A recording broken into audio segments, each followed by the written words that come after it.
So at this time, we'll go ahead and call this meeting to order, the policy committee meeting of October 23rd at 5 p.m. And we have all had an opportunity to look at the agenda ahead of time as it's been posted since Friday. So at this time, we're going to move on to our new business, which is public comment on agenda items. Do we have any public comments on agenda items? There were not any. No public comments. All right, so now we're going to move straight into our policies for review. And I am going to turn it over to Ms. Graham to get us started for what we're going to look at first. Thank you. And if I could have leave to do them just a bit out of order than they are listed on the agenda. I might have been a bit ambitious about how much I thought we could get through tonight. So I'm going to try to order them so that we can get through as much as possible. Obviously, tonight we're in a little different format. So this is going to be conversational. I'm going to ask some of our district representatives to weigh in when we get to anything that they feel might be important. So we're going to start with policy ADC, which is the Tobacco-Free School District. And you'll see this one actually has companion policies GBED and JICG. ADC is the district-wide version, GBED is applicable to staff, and JICG is applicable to students. In the past and the way it is now, those policies are all three exactly the same. Based on the model, it just has ADC will include everybody. The staff will only include staff and recommend deletion of the student sections, and then JICG would be the same, but recommending that we leave student information and delete staff. So in thinking about this most efficiently, I think it would be best to start with ADC, and if everybody is in agreement on the language there, we can look briefly at the other two, but they are all the same, excluding the parts that are not relevant there. So typically the way that we would do this is to start and just sort of look at the top, take it section by section, and if anybody has concerns with the proposed changes in that section, then we'll address that individually. The changes here are primarily based on an omnibus bill that was passed this summer regarding the legislature's opinion on student access to tobacco. So they did update the definition of tobacco products that you'll see reflected here in the second paragraph, as well as just reaffirming that this is a tobacco-free district. And obviously we know that we do have problems with that in terms of vapes, so we are working towards that and want to make sure that that's reflected here in the policy. So does anybody have concerns about the first section there? I will just weigh in that I was recommending keeping the last little section before you head to the board commits to the following, the line that states students using, possessing, distributing, or sharing electronic smoking devices, etc. It would be my recommendation that we keep that, even though this is the tobacco policy. It is making it clear that if you have a device that includes an illegal substance, that would be handled under a different policy. I don't know if anybody has other. So you're saying the one that you have crossed out there you want to keep, the student? Yes, because the red lines are based specifically on the model policy. Okay, yeah. I'm sorry, I should have said So they're just not pulling up again on mine for whatever reason, the red line. I'm sorry. No, you're fine. Yes, so I'm sorry, I should have said that. The changes here are based solely on the model policies from SCASBA. They are not necessarily reflective of the recommendation of the district. So that's what we're here to do, is to look at what would be recommended for our district specifically, which may or may not be the same as the model policy. So in the model policy, that paragraph was struck out, which is why it's redlined here as struck out. But it would be my recommendation to keep it, but certainly that's an open discussion for the team. I'm not opposed to keeping it. Any other feedback? Anybody have strong feelings that we should remove it? Leave that then? Okay, we'll keep that. All right, moving forward in the area entitled "The Board Commits to the Following." Does anybody have concerns about that area? Again, I noted the third bullet point and the final bullet point as potentially items that we would want to keep there, even though they are struck from the model policy. What was the third bullet point that was struck in the model policy, the alternative nicotine product? Yes, well, and where it says to include but not limited to vape liquids, vape containers, etc. I agree, we should keep it. Any other feedback from that?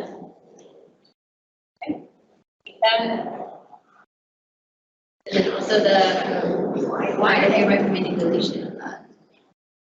Yeah, I mean, I couldn't say. I think that probably because it is addition, and so we don't always like to give examples, but in this case, it's specific to vape liquids, which I think are important because we do have a lot of students who have vape liquids or vape paraphernalia and not the entire vape itself, so we don't want to limit ourselves into what students should or shouldn't have in them. the argument is sometimes that like some of those vape liquids are non-nicotine or not. Are you recommending like a second policy, So, another policy? I mean, specific to that or just? Because I if you check don't it want to out. like it, you know, I don't know. I think that there would be an argument that it would be an unauthorized substance under JICDA, but I think it's better in this case to include the specific reference. But certainly I mean, that's. I don't really think up for kids should be discussion. vaping at school regardless if it's a non-illegal substance, just because, I mean, just optics anyways, so, yeah. Fine. And then the same with the final bullet point, I recommend that stay there. It's removed from several places. You'll see it's also removed further down that page. But again, I think it's in the best interest of the district that those things are either destroyed or turned over to law enforcement, and state that clearly there. Right, we don't have any way to decipher if it contains an illegal material or not anyways, do we? Sometimes it says on there, I mean, sometimes the packaging says, sometimes the student clearly knows that it does, and they will tell you that. It just depends on the circumstances. But in terms of a chemical test on site, no, we don't have that here. But law enforcement will sometimes take it and send it to SLIP for evaluation. Should we add the components that are turned over to law enforcement? I think that's a good addition. Option. I agree, yeah.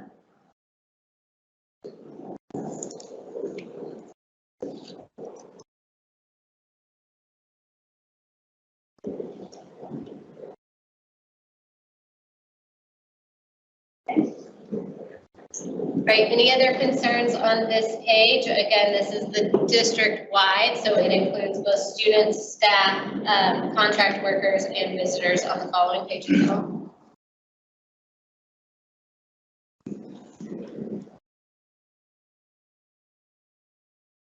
Is there an enforcement mechanism in it? I don't really have anything that I'm looking at. I'm sorry, right here. Oh, yeah, I see it. In schools.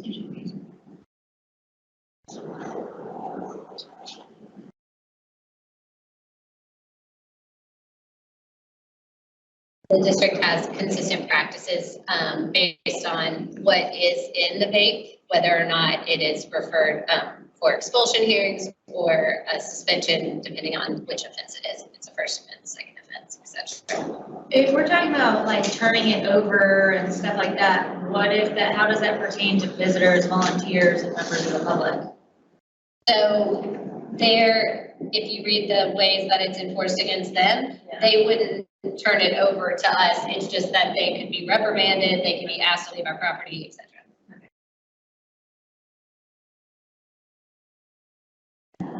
Yeah, we wouldn't have authority to take it from a visitor, but Yeah, that's what I was thinking. yeah, but we do have Weird. authority to ask them to leave if they continue to use it on our property.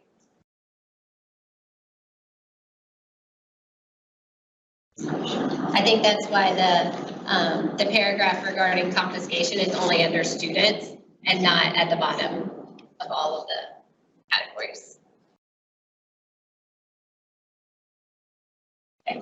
Any other suggestions, concerns about the education and assistance section or tobacco industry marketing?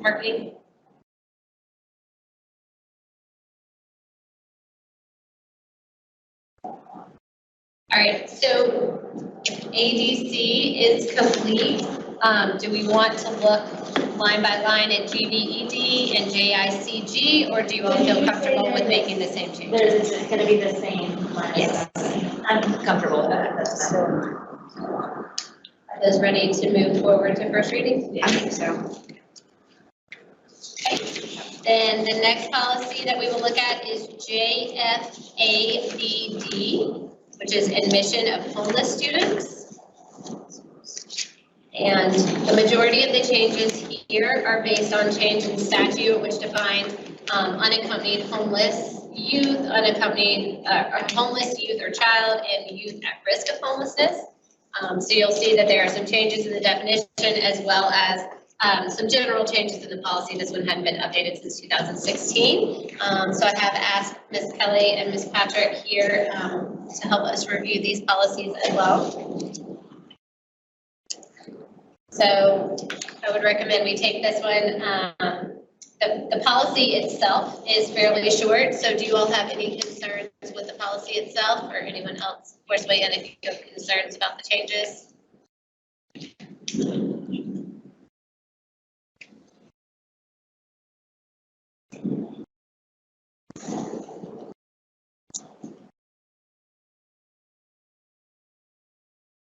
Can you scroll down, whoever's doing that?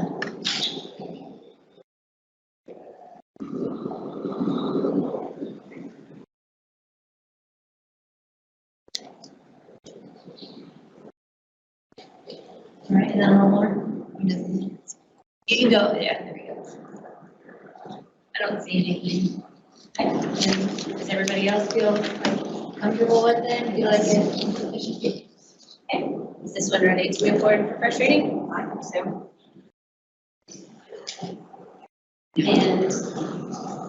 And that is accompanied by the administrative rule, which we'll look at next. This does provide a bit more information. And I'll again ask Ms. Kelly and Ms. Patrick if you all have any concerns on this. I just have one concern. It's on the second page if you're looking. It says give priority to the request of the parent, guardian, or unaccompanied student. I would like to keep to the extent feasible, give them priority. It's the First bullet, it's the first bullet point under assignment to school.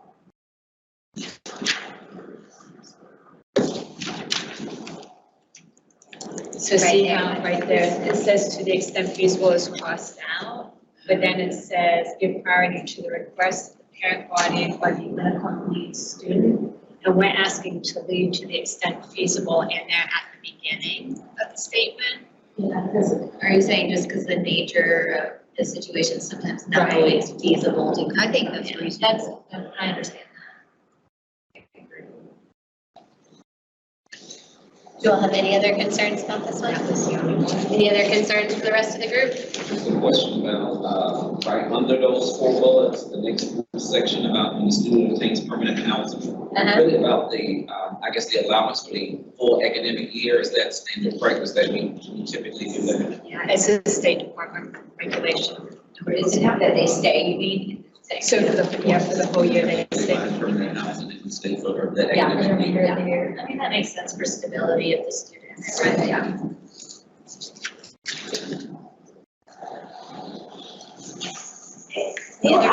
Who are our district liaisons when it comes to homeless students? Yes. Ms. Patrick does. Yeah, I was wondering that earlier, I was reading. Do you know about how many homeless students we have? Just out of We have curiosity. identified 84 students right now, currently. 44 families. Last year, at the end of the school year, we had 146 students identified. And within a month and a half, we are already at 84. Is it difficult, obviously, to get them identified? It's not as difficult as it used to be. And because of the current situation of housing and the lack of affordable housing, they're coming in pretty quickly. And with the training and all that we've been doing, I get a lot of referrals. So make sure, obviously, if they're identified, you can help provide the resources they need, so.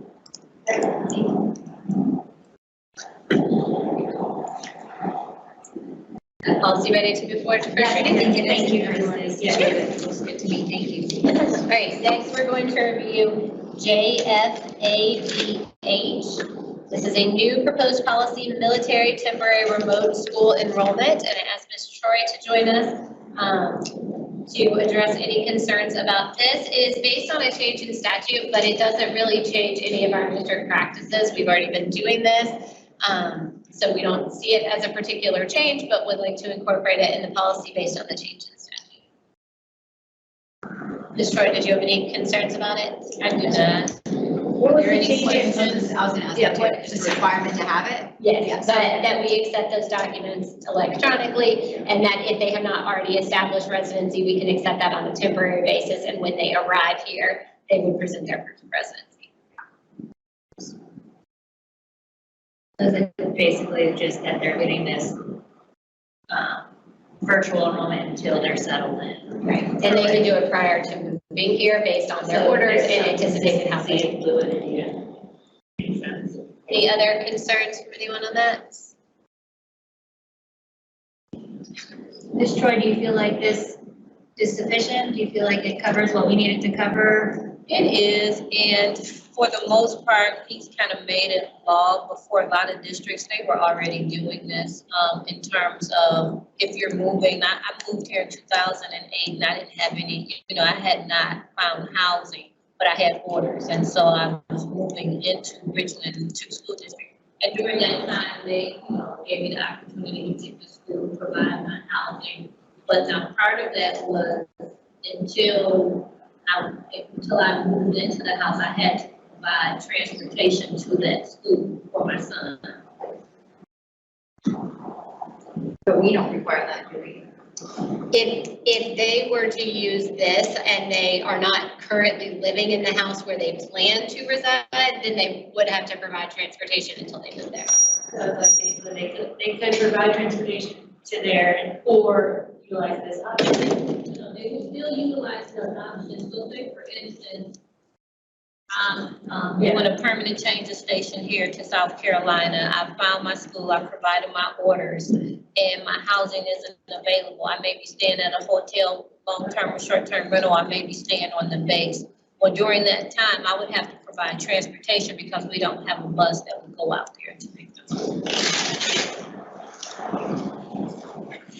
You're saying if it's out of the district, if it's out of the district. Or out of the school. If If it's out of the school zone. Out of the zone for that school where they pick up. I think this looks good. As long as nobody else has anything else they feel it needs, it looks good to me. I'm not disagreeing. Yeah, I wasn't optimistic. Maybe we will get through all the policies. Don't be afraid to speak up. We want to hear if like there is something that you guys think you need to add or.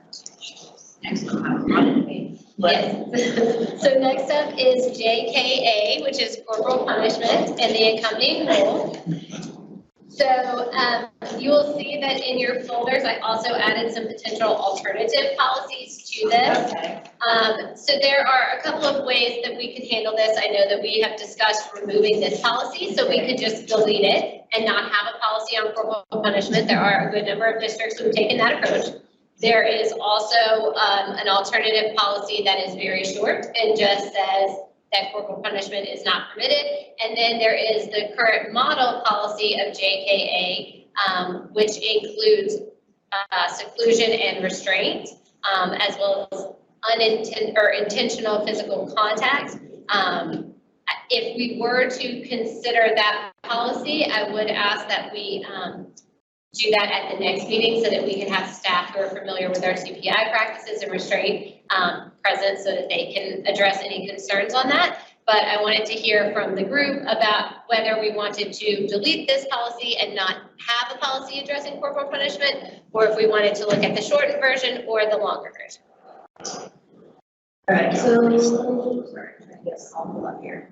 So which one was the model policy? Did you say? The model policy is the one entitled restraint, seclusion, and intentional physical contact. I think it's labeled in your folder parentheses 1. And then the other one, the alternative, where does that come So that is an alternative that was briefly a model policy and that many districts use, but is not the recommendation now.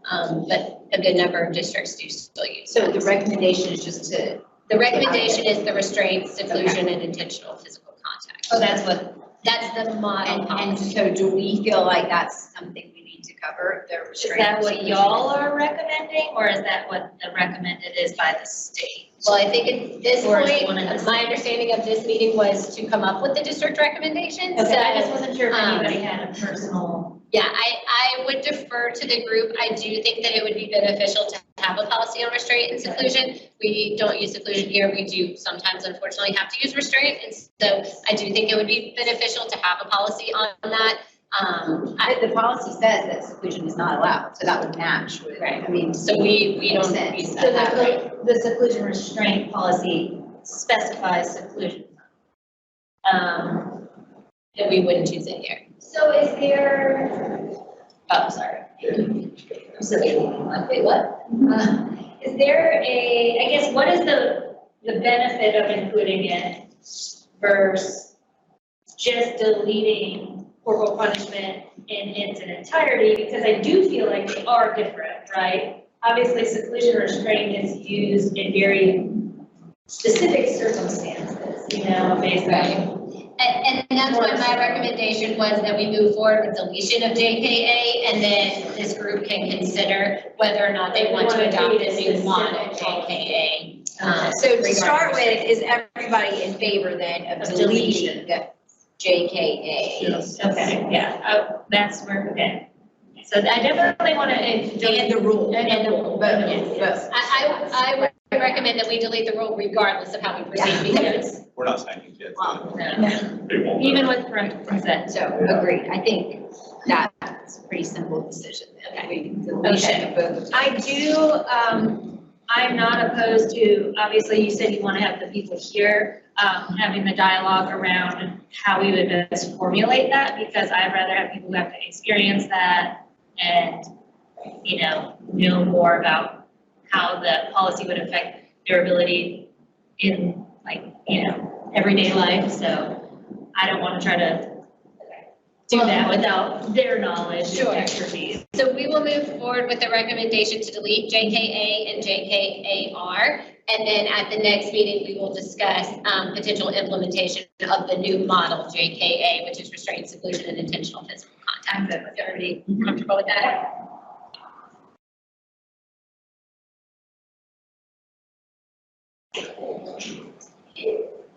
And then the next policy that we have are actually company policies GBEBE and JICFB, which are substantially similar, related to Gavin's Law, sexual extortion. GBEBE relates to staff, and JICFB relates to students.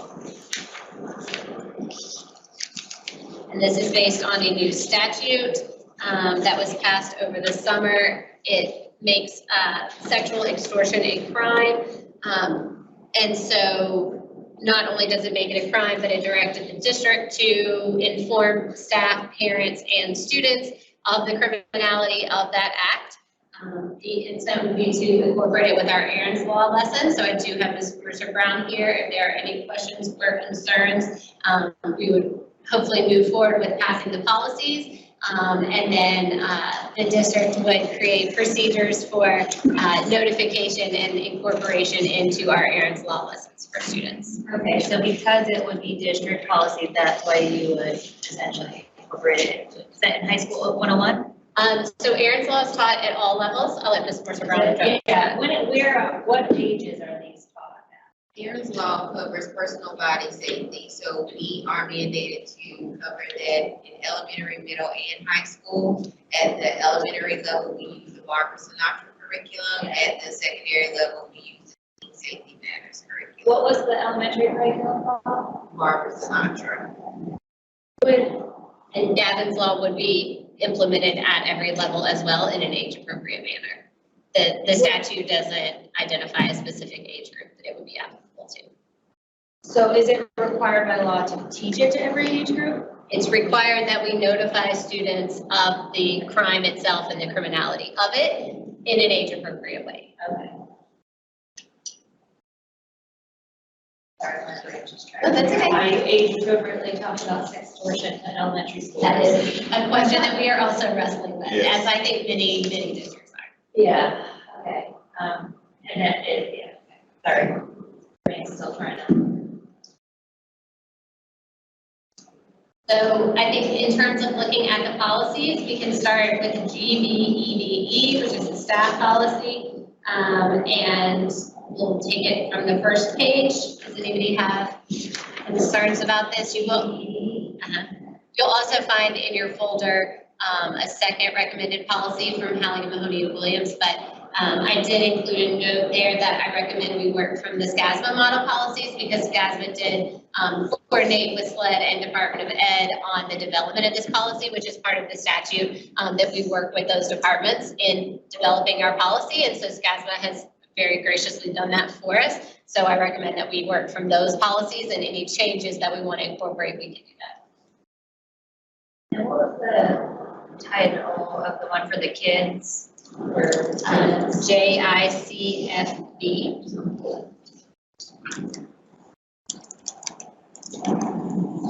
And actually, I believe that they are exactly the same. That's wondering.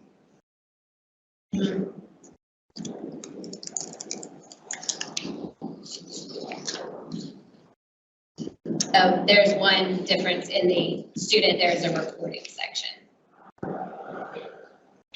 Right, well, we can go back to the staff one, I just want to. So GBEBE, does anyone have concerns on the first page of that? Mostly that comprises definitions which are based in the statute. My question is, in the first paragraph, when it outlines the district prohibits any of this staff, student, or third parties. In that part, but then on page 2, under the discipline section, it lists other groups. I don't know if we need to be consistent with the same groups and organizations. I would agree with that. I would recommend that we use the groups that are listed on the second page. Rather than third Students, parties. staff, parents, legal guardians, contract workers, blah, blah, blah, just put that into, I agree with you, I think that's better to specify that.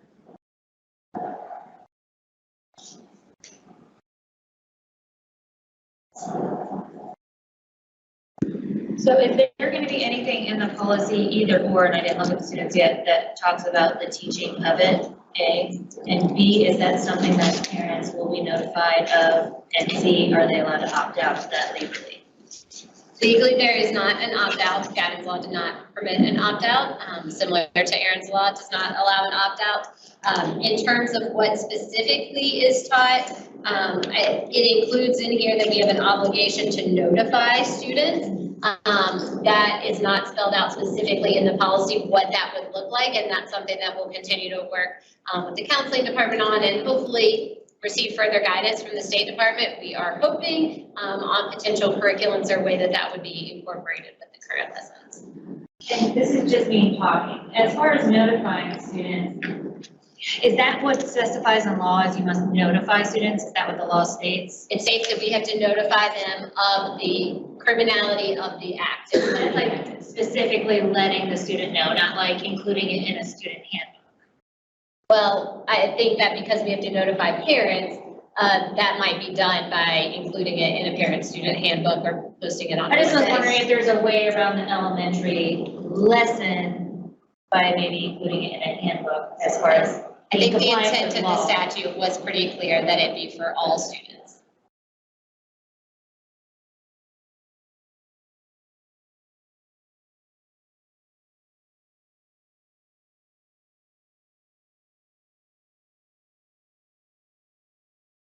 Okay, are there any other concerns on GBEBE? We did not specifically look at the second page yet. Again, most of this is copied directly from the statute, so it's just explanations there. I'm good with GED.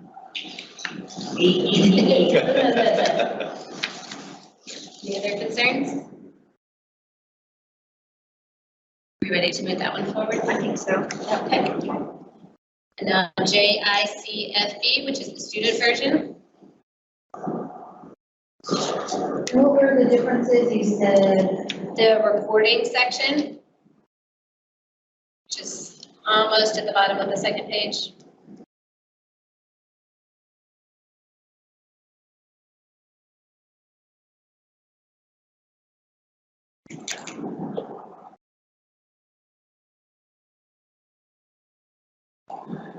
So I see something in the reporting section that says a complaint in accordance with procedures established by the superintendent. So what?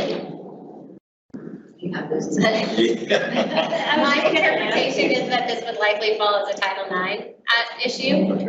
and so it could be investigated under our current Title IX process. Okay.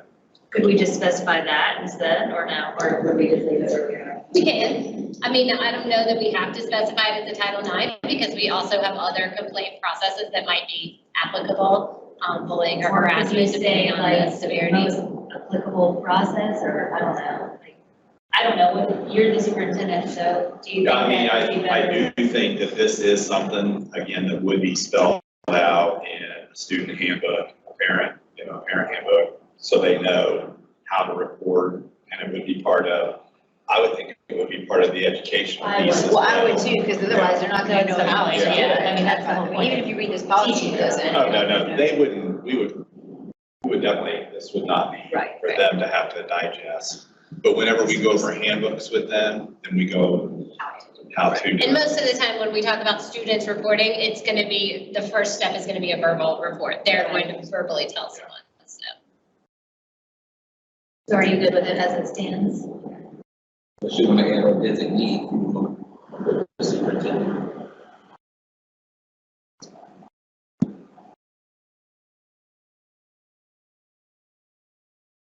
Any other concerns with JICSB? So it appears in this policy that the student can report, and then staff members can report. Those are the only people that can actually report. I mean, I think anyone who had knowledge who needed to report it would report it, but if it didn't involve the school, if it happened outside the school, it would probably just be a law enforcement issue. And so there wouldn't be a need for a third party to necessarily report it to the school, they would be reporting to law I was enforcement. thinking like, what if a student, it happens within the school, but a student confrides in their parent, and then the parent. then- Right, so typically when we say a student report, that would also include a parent report. Should we I specify that? I mean, we can certainly include that. I don't know that anybody would ever deny taking that report, so we could certainly include. So they know, so Student their parent can, because maybe a student Yeah. doesn't, like, whatever, for whatever reason, feels like they can't and wants their parent to do it on their behalf or something. Well, one of the things I think we've done is try to make reporting a lot easier, Yeah. and anonymous. So, But Robert, you want your voice? I said, I think we've done a good job, I'm sorry, of making reporting a little bit easier than it used to be, so. But yeah, that's an easy addition. Yeah, we can certainly add that. Any other concerns? Okay, that's all I had for today. Oh, you I was made it through. not that ambitious. All right, so then that one's ready to move on to the first one too. That was all of them. I'm impressed. Great. Anything else? I can impress you. Okay, and, oh, we have no public comments. Okay, so, we are adjourned. Thank you.